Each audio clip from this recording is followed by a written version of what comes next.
Peace, what's up? This is Jarrell with Quantum Light Consciousness. Today is the first quantum numerology reading.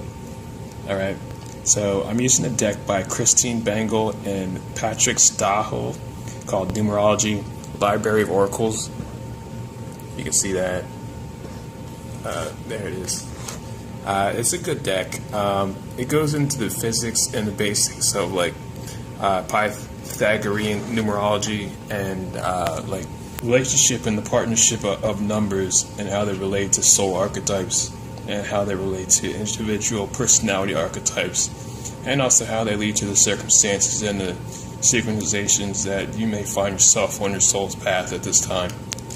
So the way that this deck works is that you have 33 cards and the cards go 0 to 9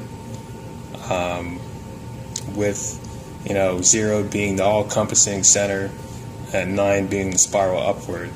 Each card actually represents the actual value of life and value of your own soul archetype and the journey and the path that you might find yourself on. And each number also has 3 areas, alright, 3 aspects of that number. You have inhibited, you have exaggerated, and you have the solution. Inhibited is more like compressed or contracted in one area. Exaggerated is you're more expanded or more expressive in that same area, and solution is the balance of that specific area and complete harmony. So the first card that I pulled here is 7, solution. Okay, so what I see for this card here is basically you have 7 points, and then you have the center point. As you can see, it's the Merkaba and the center point. So I actually pulled this card for myself this morning, and what it does is it shows you how you've kind of been in your center, and you can prepare to actually see yourself more or less in your power of your own energy and the power of your own personality, and even your ability to heal yourself. Also, if you're looking for more areas to expand in your own prosperity, this is what this card is about. It's about expanding and being aware of the prosperity that you have at your fingertips. Okay. Now, I'm no guru. Okay, I do meditations and I do activations and unlocking different types of areas of my consciousness, so I can only speak from my own individual experience. But I personally pulled this card for myself after I had unlocked a few aspects of my own prosperity awareness, which is another video coming up. So it really does mean that you are more or less well ordered. Okay, your mental, spiritual, and material financial values, they're going to begin to align themselves within themselves, and that also holds synchronization from heaven to earth, from yourself to the higher points of your higher consciousness, as a large within the whole and a small within the ever-encompassing large. Okay, so that's the first card. Second card, all right, we have 1, and 1 we have a solution. Okay, now with the solution here, you have, see the point in the middle? The point there is basically referring to how you're connected to all. The second week of October is the first card's first week.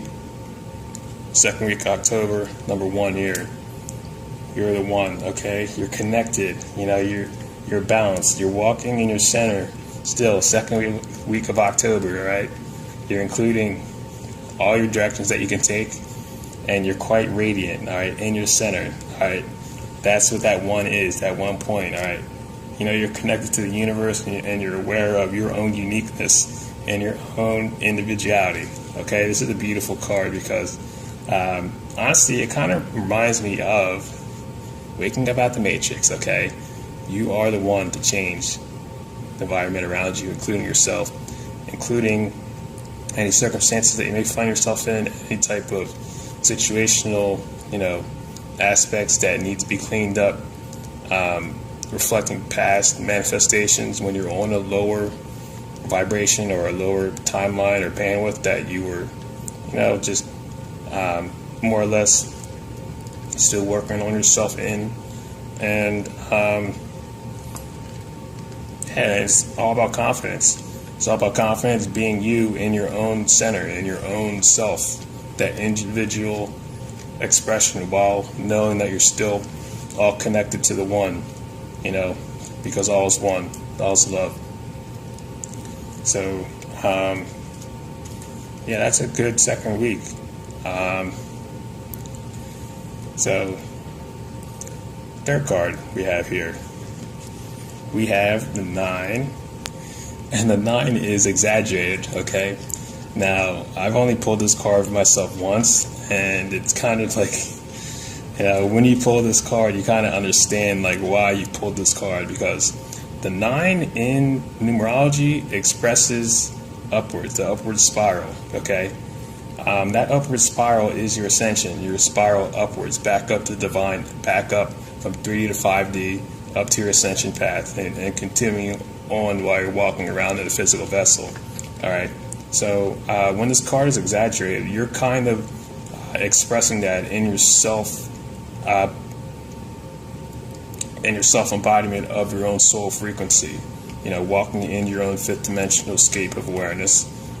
Blowing out all your limitations. All right. This is what this card is doing. All right. It's kind of like it's exaggerated. As you can see, it's like it's not centered. It is still exuding a lot of power. All right. So it's not bad. Okay. So this third week of October. All right. You kind of want to know that even though you can see through the matrix. All right. You're in the matrix. Okay. But it doesn't help that sometimes you're still going to want to escape. You're still going to want to get more intelligence briefed down to you from your guides, from your higher self, and you're going to want more intel. You're going to want more knowledge, and you kind of want to watch it from going too deep into any conspiracy, too deep into any type of news channels that may be blown out of proportion, mainstream lies that happen all over the collective nowadays. And it's just a week for you to kind of maintain your energy field, knowing that you are expanding and growing from within yourself, from your core center. Okay. You can have a lot of fire at this stage as well. That's what I'm getting. You can have a lot of fire. You're going to want to kind of expand your energy out and kind of look at the world and say, this is how it is. Or maybe there's somebody who doesn't get it and you're going to say some stuff that you want to say, but you don't have to, because they may or may not even care.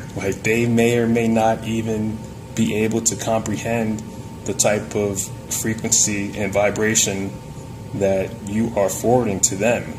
So just keep a hold on the frequency running through your field and getting into your center and staying there.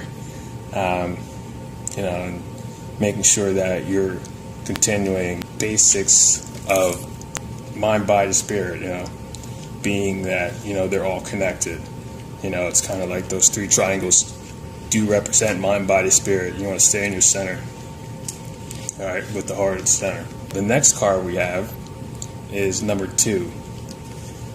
And this number 2 is actually inhibited. So you see the two snakes swimming, right? Opposite directions across the diagonal line, right? This represents doubt, insecure of decisions, and you kind of don't know which way to handle all the type of chaos that's outside on the world.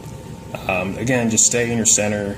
It really is just a mind game, a psychological mind game. It's a test. All right, when you incarnated, you signed up for a test. I don't want to get extreme, but it's a life or death test, and that also goes for the health and stability of your mind. Like your mind can thrive on what's true to you, or it can slowly, be,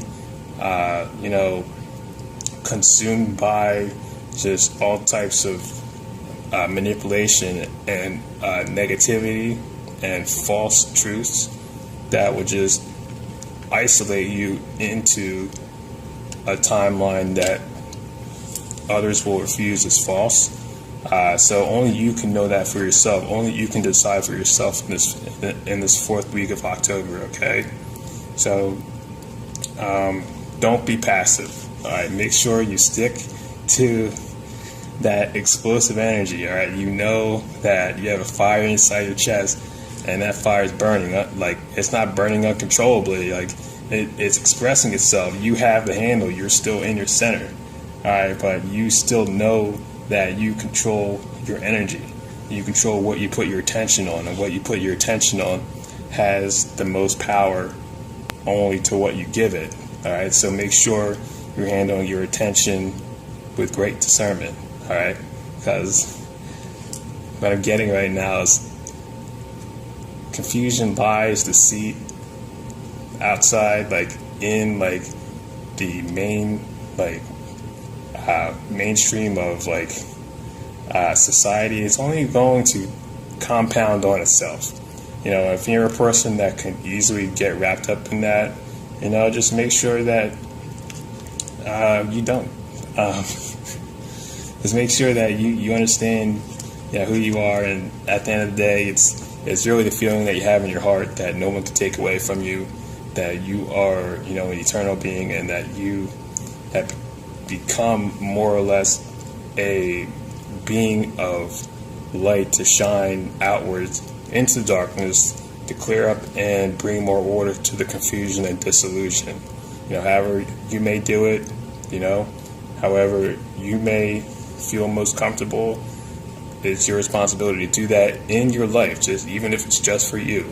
Clear up the confusion of your own life, of your own circumstances, of your own, existential paradox or financial paradox. Whatever you're on, my heart goes out to you, and sending much love and blessings to guide you and be with you as well. So that's the video for this reading in October. Take it with great discernment, and if you guys would like a session, I do sessions at quantumlife.net. Drop a couple cards for you personally, give you a personal reading, and I'll talk to you soon. Peace and love.